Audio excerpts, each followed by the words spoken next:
All right, cool. Well, Lance, good to have you, man. Um, idea here is if you can just start saying who you are, who you work with, and what you want to talk about today, and we'll dive right in and go for about 20 minutes or so, however long we need. Okay, perfect. So, how you doing today, John? I'm good. I'm in the belly of the book launch is what I am right now. Awesome. I love that. That's perfect. I can't wait to read it. Oh, thanks, man. It's God. Book launches are in many ways more difficult than book writing. It's because it gets Really. real. And it's like, I described it to a buddy of mine the other day. I was like, it's like you're climbing up a mountain and you got the whole way to go and you got your food and you're enjoying the climb and whatever. And then you Hmm. get just before the top and there's that last little like steep up always right at the Yeah. top. And you're out of food and you're out of water and you're tired. That's what it's like. Hmm. That's crazy. Anyway, let's talk about you. Yeah, let's do Go it. for it. Appreciate Okay, it. so my name is Lance Parker. I've been an online personal trainer now for about 2.5 years now, which is crazy. As soon as I got out of high school, um, I was like, I want to do training. So I got my certification and I did in person. And it's crazy to announce that like I am officially by myself now because my online business has been able to support me to the point where it's like, I want my dream to be traveling the world and training online instead of in person. Obviously, that's why I'm here because Right. I just want to, I was in my house for such a majority of my life in my hometown that like my main dream is I want to be everywhere except for my hometown, and this has given me the freedom and this has allowed for me to work practically wherever I want, even though I'm still in my hometown. We're Yeah. working, but I've gotten a taste last year and especially in 2024 of being outside of my country for the first time, and it kind Cool. of, being made me want to work even harder. So I quit my in person, which is crazy because in December I was still working. I'm like, you know what, I got to make this switch. I need to, step outside the comfort zone. And with that, like, I've just been very anxious, nervous that I feel like, it's just like those normal feelings of I feel like I won't be able to do it. And if I don't do it, I'd have to go back. And I just Yeah. don't want to do that. So right now in the business, I've consistently hit 5K months. December wasn't the best. It was like 4K, but it's still like I'm happy with it, but like I'm wondering what it takes now to get to that next level because I don't want to get comfortable at 5K, Hmm. So the biggest thing that's working right now in my business, and I wrote it in the form, but I believe I said like it's I feel like I have a really good what's it called, like nurturing with my audience, but the Yeah. problem with my audience like is that they are in my age range, and a lot of people are in my age range are obviously in college. So I'm 21, I just turned 21. And like everyone in my audience, like they'll be engaging with my content and I've talked to them and they're all like, yeah, broke college student. Sure. So I would say that leads to my biggest thing right now being a qualified audience, and read and getting content to reach out from like to more non-followers and really kind of like stable myself as like the boss or like authority in my niche, but not really knowing how to do that to an extent. So I also my niche is men ages like 20, my age, like 20 to like 35, like Yeah. young men who are driven, like career driven, and they want to get in a good shape, like the best shape without restricting their diet. So I'm very like Right. anti-restrictive diet. So that's kind of where I'm at right now. And a big thing that I'm working on is like more collaborative content. So the collaborative content that I came up with my brother because he has like a studio space in New Jersey. So what we were doing was, do you know the show Hot Ones? I've heard of it. So we're making a spin-off of it where like it's funny because I named the show spin-off because I have two spin bikes, and Yeah. the goal of the show is I'm interviewing people in the fitness niche. So like bodybuilders, gym owners, and like coaches, stuff like that. and the whole thing is like you're exercising while interviewing them. So I'm the host and I'm interviewing them, and every single round it gets harder. Like the spin bike gets harder, kind of like how in Hot Ones when you're eating, say, like a chicken wing or something, the hot sauce gets hotter. Except with Hot Ones, instead of celebrities, I'm working with like, I want to get to the point where I'm like, collabing and interviewing with influencers and getting into such a broader audience. So that's my main plan to do so, and that's kind of where I'm at right now. Okay. So it sounds like the biggest, I mean, it sounds like you have an audience, you've got a content plan. I don't really need to talk to you about that so much. I think it's good. It sounds like the biggest need that you have now, and this actually came up a few times on folks that we're chatting with today, is basically attracting people who can afford your programs. Yes. Um, you're attracting people when you're having conversations, and it always comes down to money or whatever, right? Hmm. So your position is very interesting, I think, Lance. Number one, I mean, you said, how can you go past 5K? You just stepped away from in person, right? Like in Yes, December. I literally just did. So it's just me now, So and you I'm, guys, of course. yeah. So well, I'm glad to be in your corner for this because I definitely did not have anybody in my corner when I made that move, and I wish that I did. Now, in retrospect, it would have been much faster and easier and Yeah, I less know. fraught with problems. Um, but but we got there all the same. One of the things that I noticed way back when was this is dating back now to 2012, I guess. There were a lot of people doing the type of thing that I was doing. At that point, it was blogging, but like call it content creation. A lot of people doing what I was doing, right? Trying to break through, and nobody really could. And when I stepped away fully, it was kind of scary, Hmm. but I found that very few people were willing to make that move. Um, and a lot of the folks who didn't, who still, I mean, to this day, still train a little bit while trying to do stuff online, have not really climbed at all. I mean, they're still fine. Like I said, they're still probably making $5,000 a month, which is great as a side gig while they're working full time. And for some of them, it's right. For some of them, they're disenchanted from the online world and they increasingly talk about it. And so I guess all that I'm saying is that the biggest thing that I noticed back then was the minute that I took that jump, things changed almost mentally for me. Things seemed to change. But also, of course, I had more time and energy, and there was a seriousness about what I did that was kind of fundamentally different than a lot of my contemporaries at that time. And one thing that you said that immediately jumped out to me was always what I said to myself, which is, I know I can always go back. Yeah. There's this idea of like, oh, you got to burn the boats, you got to make it so you've got nowhere to go back. I actually think that's kind of bad advice. Um, I think that you should actually have options to go back. You don't want to go back, right? But now you have proven it to yourself that you have the skills and the abilities to make it as an in-person trainer and the network and the reputation and the results. You can always go back, right? That should give you the freedom to really push forward and crush it Hmm. with what you're doing, Lance. So number one, hell yeah, dude. Very few people would make that jump, and it took me more years than being 21 years old to make that jump. Oh yeah. I'm so So young. I feel like I love taking risks. yeah, That's like, if I jump forward, then if it works, it works. If it doesn't, like you said, sure. I could fall back, but I don't want to. You don't Like want I to. want to make this work. Well, and so I mean, number one is just calling that out and just saying, hell yeah, congratulations, man. The second part though is your market is pretty interesting. Yes, they're kind of broke college kids now.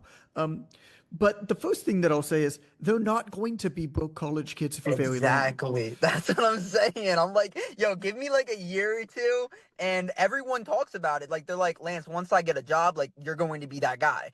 You will Because be from the my high obvious school, choice, right? yeah, that's what I said. I was like, not to make a the pun on No, make the your pun. podcast, but it's the I will be the Yeah. obvious choice. So there's something to that. There's something to playing and my advice to to Kim and to Marvin who were chatting with afterwards who I think want to talk about similar things might be different. But to you, there are very few people, particularly young people that I meet these days, that are willing to play the long game. And the long game might be like a 2 year game. You know, like not really even a long game might be a 2 year game. I think, I mean, if you're making 5,000 a month at 21, working online, um, there's no reason why that won't slowly bump up, continuing to be doing what you're doing.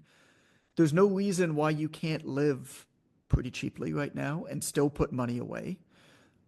And so I think you're in a prime position to play this long game and still almost speak to this audience, knowing that as you grow, they will grow with you.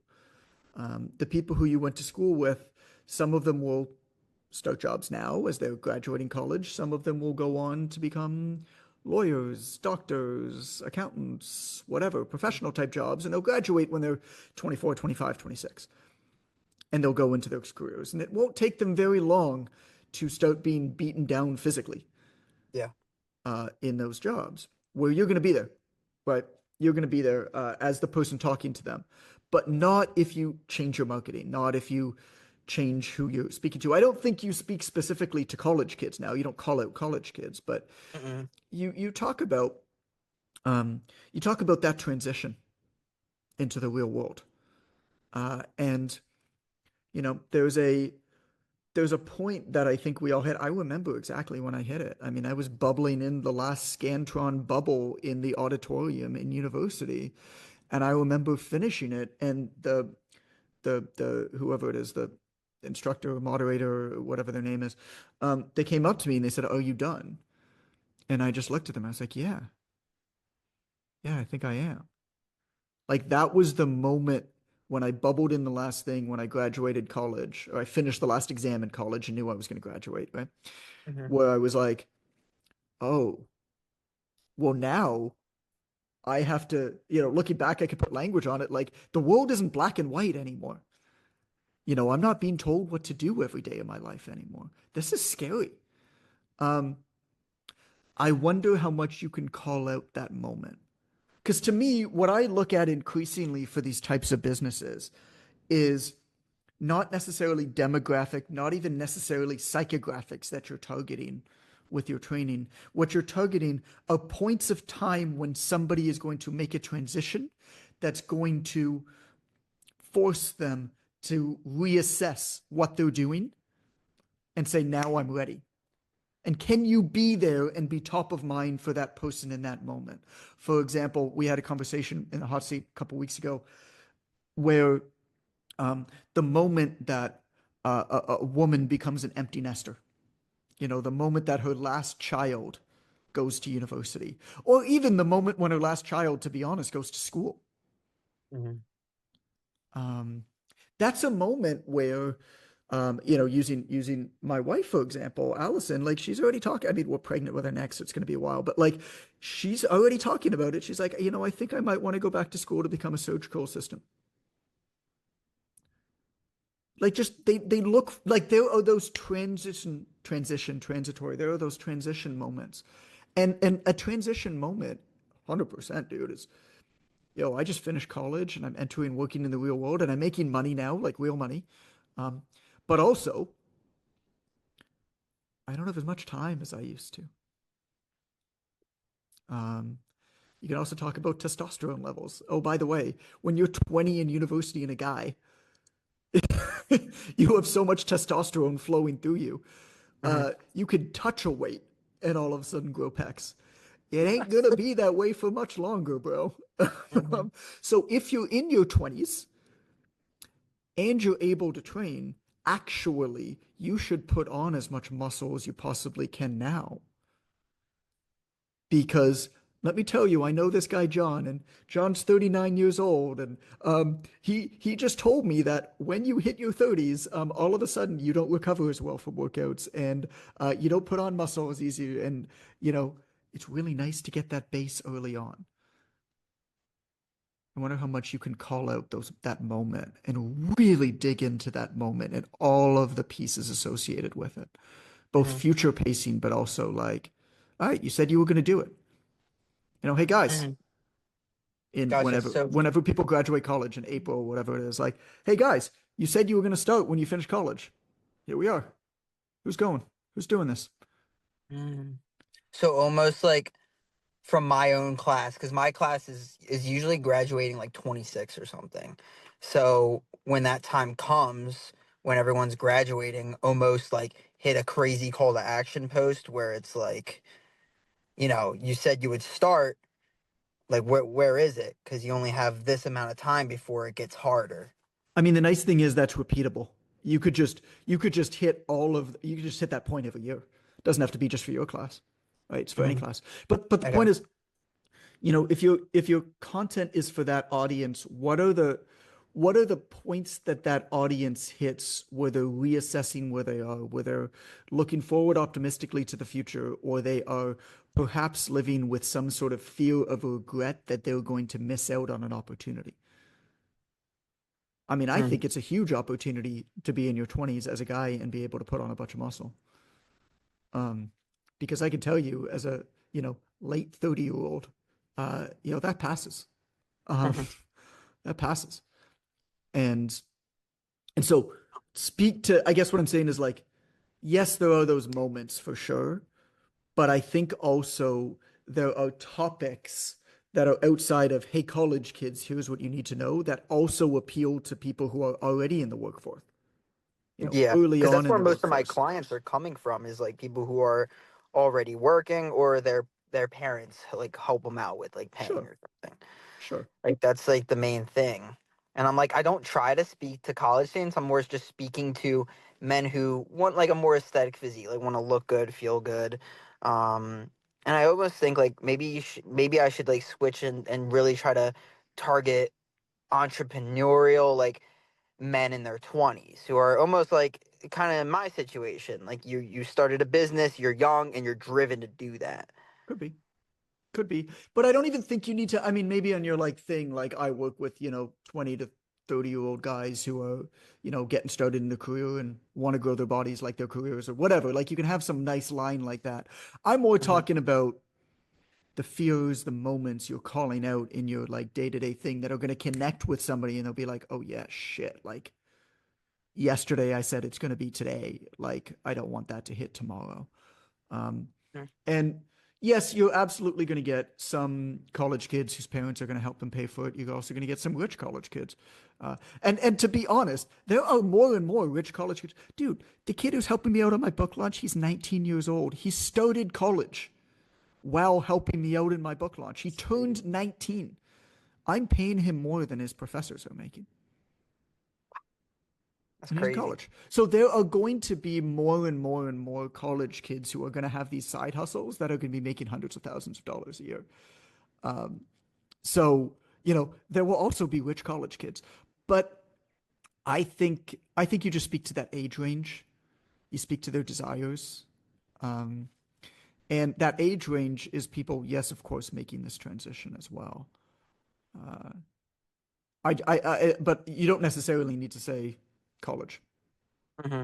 Just people within their like 20s to 30s. Yeah, like what are those transition points, right? What are they fearful of? What do they not know but should know and should be fearful of? Like that idea of, hey, now's your time to put on muscle. By the way, like, how much easier it is when you're in your 30s and 40s, if you already have built that base. You know how hard it is to make that change later on? It's not that it's Mm. impossible. It's hard, man. Oh, I like that. I never thought of it like that. Like really speaking to them in a way that like is like you need to take action now or this will happen, like It's got to be important enough and painful enough for them to do the thing now. If it's not, you're never going to make the sale. If it is, they'll find the money. If it's not, even if they have the money, they won't find it. I mean, look around college campuses. Every single person there has $1,000 phone. That's pretty stupid, isn't it? yeah. No, you're right. And they spend so much on like their dorm rooms and stuff. Like, so if it's important enough, we gotta jump to the next, Lance. But Hmm. happy to keep playing around with this with you more. But Oh, um, definitely. I think you've got a great audience, and I think that audience will grow with you as you grow as well. And then the nice thing is, as you grow, if you decide to have a family, or as your career progresses, or as you travel more, like these people will come along on those journeys with you and evolve with you, which is a really beautiful thing. Yeah, like when I have a kid, then start like almost Sure. transitioning, like growing with them or something. Yeah. Totally. Totally. Totally. All Yeah. right. All Yeah, right. thank you. Thank you so much. Appreciate you, Lance. Thanks. Appreciate you.